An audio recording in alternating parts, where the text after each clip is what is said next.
Dalam Bapa dan Putra dan Roh Kudus. Amin. Kalau Bapa di surga, banyak musuh yang kelihatan dan tak kelihatan. Banyak lawan yang ingin menjatuhkan kita. Dan itu bukan sesuatu yang gampang. Maka bantu kami ya Bapa untuk waspada, untuk eling, untuk berada dalam jalur Tuhan. Bantu kami ya Bapa, untuk taat, untuk setia, untuk waspada terhadap segala sesuatu, mempersiapkan batin, pikiran, dan hati kami kepada kebaikan, kebenaran, dan kejujuran. Terpujilah namamu kini dan sepanjang segala masa. Amin. Para saudara, Yesus meminta kepada kita untuk waspada, untuk eling, untuk istilahnya berjaga-jaga bahwa ada banyak serangan, godaan, tantangan, ada banyak tawaran-tawaran yang kelihatan maupun yang tak kelihatan, yang mengganggu pikiran, hati, perasaan, badan, raga kita. Untuk sesuatu yang egoisme, untuk sesuatu yang kepentingan diri sendiri, untuk sesuatu yang membawa kita kepada sesuatu yang menyenangkan, menggembirakan, dan seterusnya. Karena itu kita di dalam Injil hari ini diminta untuk mengikat pinggang. Jadi mengikat pinggang itu dalam tanda petik adalah supaya kita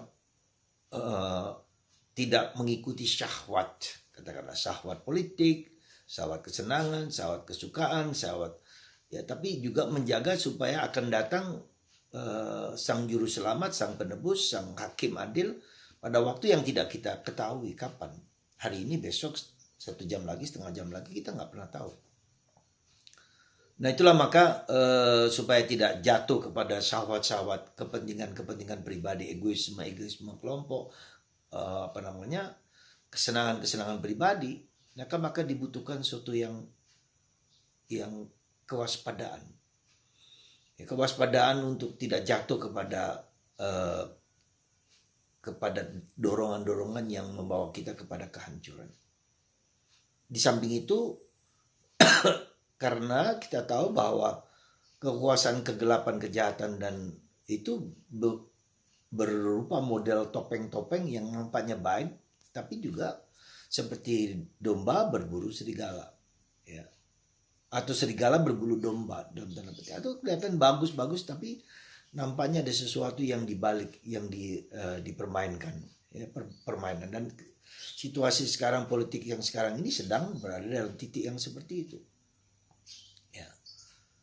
Di mana dan siapa menjadi dalang, siapa menjadi wayang, siapa menjadi pion, dan segala macam untuk menghancurkan bangsa ini dengan tata krama yang tidak menarik dan tidak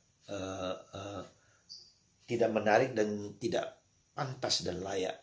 Maka mari saudaraku terkasih, lepas dari segala macam godaan dan tantangan tersebut, kita hendaknya diam di hadapan Tuhan.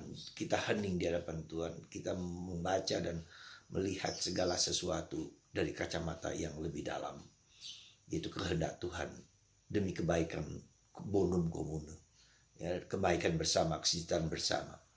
Mari kita mohon rahmat supaya Roh Kudus mengilhami banyak orang untuk memakai jalan terbaik, ya, demi kebersamaan dan bangsa dan negara. Hari-hari ini kita dihadapkan dengan kenyataan masyarakat kita yang tidak layak dan tidak pantas.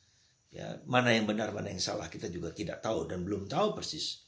Maka kita mari terhadap doa, kita mendoakan bangsa dan negara, misalnya juga dengan peristiwa pemboman Israel dan Palestina, Rusia dan Ukraina, dan banyak tempat lain yang seringkali berseliweran dengan informasi yang hoax, yang tidak benar, yang dianggap benar, bahkan yang dianggap benar pun tidak benar. Jadi kita merasa ada sesuatu yang menggelisahkan kita di zaman saat ini, dan itu suatu contoh yang sangat kuat dalam diri kita supaya kita tetap bersemuka dan berpadu dan bertanya kepada Tuhan apa yang sebetulnya harus kita tindaki, ya, dengan mempersembahkan segalanya kepada Tuhan. Mari kita, saudaraku terkasih, tetap waspada untuk tidak tergoda dan terpengaruh oleh syahwat-syahwat, kepentingan-kepentingan dan nafsu-nafsu pribadi yang demi kesenangan pribadi.